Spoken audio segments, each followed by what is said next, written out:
Hello again, everyone. This is the KMN 1971, and happy belated Batman Day.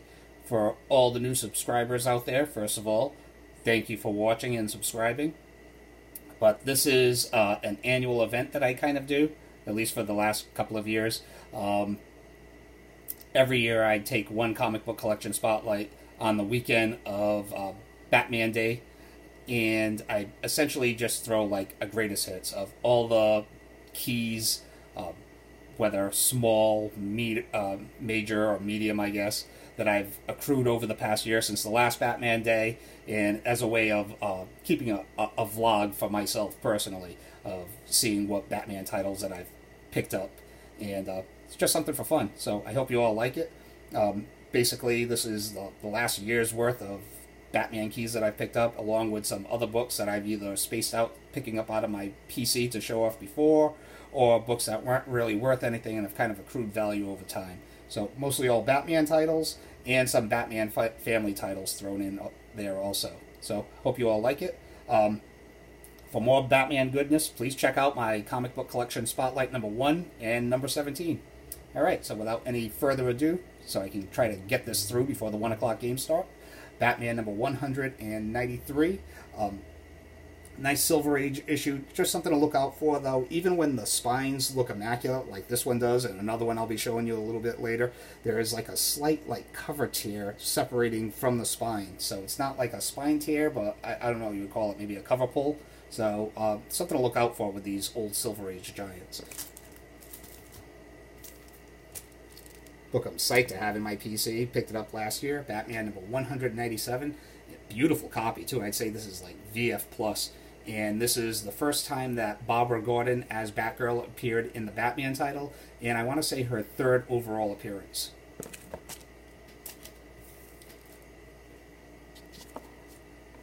Batman number 203, and once again this book looks really good, like VF plus, but has that slight cover pull, maybe half a centimeter's worth at the top of the comic.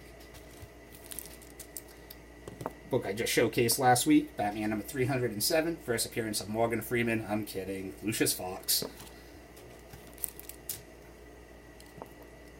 Batman number 361, first appearance of Harvey Bullock. And once again, I guess there is a little controversy with this comic also. According to Midtown Comics, this is the first appearance of Harvey Bullock, but I believe a prototype of his character appeared in Detective Comics, I believe in the 1970s.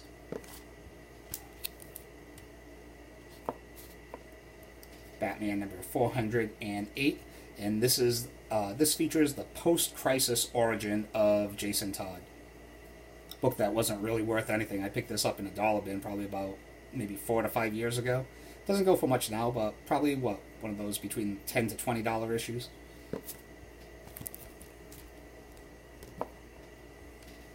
Batman number 475. This is my 2nd copy, and this features the first appearance of Renee Montoya. Little spec book on my part. Batman number 563. J. Scott Campbell Joker cover. In my opinion, not one of his better covers at all, but this is one of those books that's hovering around the $10 range that used to be dollar farther before. So, and J. Scott Campbell does have a pretty loyal fan base. Batman number 656. I've showcased number 655, the standard and variant version, and it took a long time for those books to accrue any value, to be honest. So for the longest time, these weren't really worth anything. I want to say 656, which they say is many claim to be the first full appearance of Damian Wayne, but I would go with 657. Which also features the first appearance of Damian Wayne on the cover. And if I'm remembering correctly, 656 actually only shows him stepping out of the shadows and standing in front of Batman on the last page of the comic. So I would consider that more of a cameo, and 657 to be his first full appearance and first cover appearance. Both of those books hover around the $10 to $15 range. 658 finishes off the initial Batman and Sons storyline, which introduced Damian Wayne to the DCU, and this is a book that you can still get on eBay for under $10 for now, but who knows, moving forward down the road. Damian Wayne is incredibly popular. Batman number 666. Another book that's kind of shot up in value over the past year. Features the first appearance of Damian Wayne as Batman in a possible dystopian future. And I would also recommend the entire Grant Morrison run on Batman. Basically, anytime you see that Morrison name at the top of a Batman title, just buy it. Do yourself a favor. Joshua Middleton is on fire right now, and rightfully so. This is Batman number 26 from the current Batman volume. Joshua Middleton, Poison Ivy B cover. Beautiful. I want to say this is probably, like a $10 issue on eBay right now. But I could definitely see it accruing in value over time. My second copy of Batman number 35. This is the 800 issues, celebrating 800 issues Tony Daniel variant. He also did anniversary variants for the Wonder Woman, Superman, and Flash titles, which I would love to pick them all up. Highly recommend it. Already like a $15 issue.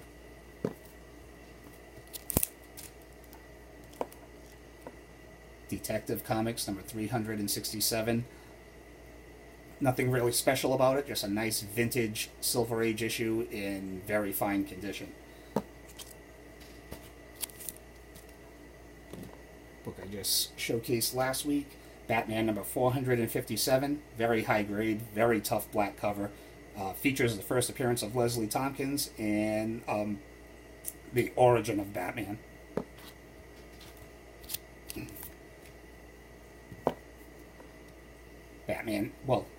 Detective Comics number 553, which features the second appearance of the Black Mask. If the rumors are true and he will be the main antagonist in the upcoming Birds of Prey movie, who knows, this could see a slight little uptick. And some of these Batman Copper Age issues are just accruing in value naturally, so can't hurt. Once again, very tough black cover. My second copy that I just picked up this year for $2. Detective Comics number 566, Rogues Gallery cover, and I've seen this advertised on eBay as the last appearance of Earth 1 Batman prior to Crisis having its ramifications take place. So, I don't know. I wouldn't go that far, but Detective Comics 566, you can't go wrong with that cover. Or this creative team of Doug Moench and Gene Colan. Detective Comics 851, another killer Tony Daniel cover. As you can tell, I still can't talk, and I'm obviously a fan of Tony Daniel's artwork. I think he's highly underrated. But beautiful Nightwing cover, and the main draw for this, for me anyway, was having all of Batman's Rogues Gallery in the background. Batman and Robin number 10, and let's see if I can get this to focus. And this is, if you can read that, this is the recalled edition that had the swears that weren't, they were blacked out, but if you squinted and you could kind of see through the censorship, it's no big deal, but I ended up buying this just because it's a recalled Batman comic. I own this entire run, too. I know a lot of people don't like it, but I didn't think it was that bad. I thought it was amusing for what it was. Batman Adventures number 1. Psyched to pick this up this year for $1. Very fine condition. Another Spec book on my part. Batman Beyond Unlimited number 18, which features the first appearance of Batgirl Beyond. For some reason, I could just see her appearing in an animated series on the new streaming service, DC streaming service.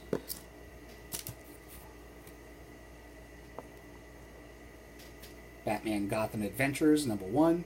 Once again, a Batman premiere issue based on an animated series, so I figure that the print run has to be lower than your standard Batman title, and it also, once again, features the Rogues Gallery in the background.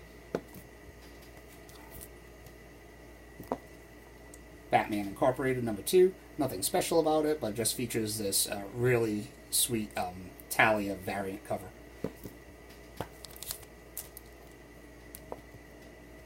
Batman Legends of the Dark Knight, number 120, my second copy, and this features the first appearance of Cassandra Cain as Batgirl.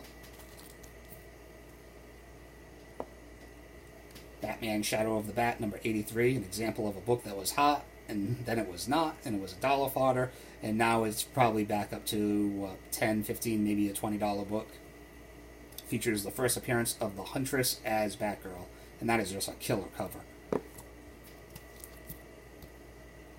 Some more cheaper spec on my part. Batman Shadow of the Bat, number 93. Once again, part of the No Man's Land crossover. And this is a book that you can probably get for cover price out in the wild, or at the very worst, maybe like $10 online on a bad day. Features a very early Harley Quinn appearance. Speaking of Harley Quinn, Batman White Knight, number 3, B cover, first appearance of the Neo Joker. And it's just really popular just because of this beautiful Harley B cover too, obviously. Batman Hellboy Starman, number 1. And number 2, decent cross-company crossover.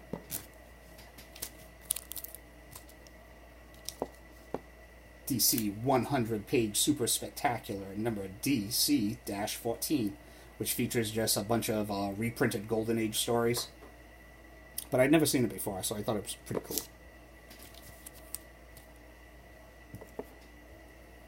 My favorite Batman story, period. Batman The Dark Knight Returns, number 1. This is the Millennium Edition. Once again, this book was, I think I bought this for $1 years ago. And some of these Millennium Editions have started to accrue in value. It's funny, because for the longest time, the only ones that were actually worth anything were the chromium variants. And even to some degree, some of those weren't really worth anything. So it's good to see some of these starting to pick up. Another book that you can probably get for cover price, or maybe in a dollar bin, or at the very worst, like maybe $10 on a very bad day online. But if you're a Batman fan, you really should have this in your PC. This is Gotham by Gaslight. Artwork by Mike Mignola, and I believe this is the very first DC Elseworlds story, before it was even called Elseworlds. So the cheap spec. Batman No Man's Land, number 0. Once again, another book for years was like maybe $1 book or cover price, but I see it hovering around like maybe the $8, $10 range online as of lately, so you never know. Once again, I think it's just drawn in because of the Birds of Prey movie hype. But, cool story.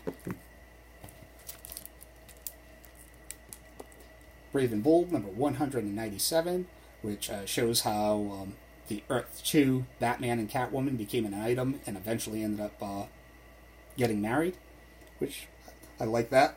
Nice important little history, or a nice important part of Batman history, I guess. The actual marriage of Earth 2 Batman and Catwoman occurred in this issue, which predates the Brave and Bold issue. This is Secret Origins. Well, I'm sorry, DC Superstars presents Secret Origins of Superheroes. I think the name of the title is just DC Superstars, obviously. Number 17, and this features the origin of the Huntress, and it is also the contested first appearance of the Huntress. Came out, the same week as All-Star Comics, number 69, I believe? And while I own that issue also, I kind of consider this to be more of the Huntress's first appearance. She's featured more prominently on the cover rather than just a head balloon. And if I'm remembering correctly, she only appeared in All-Star Comics in the last panel and in Shadow. But I believe CGC considers All-Star Comics to be the first appearance of the Huntress, so you have to go with that flow. But nonetheless, DC Superstars, number 17, definitely worth having, in my opinion. 52, week 7, my second copy. First appearance of, Kate Kane, who becomes the second Batwoman. And 52, week 11, where she officially becomes Batwoman. A book that I believe I featured in another comic book collection spotlight for our first appearances on the dirt cheap. So it's good to see that this book is finally reaching some of its potential.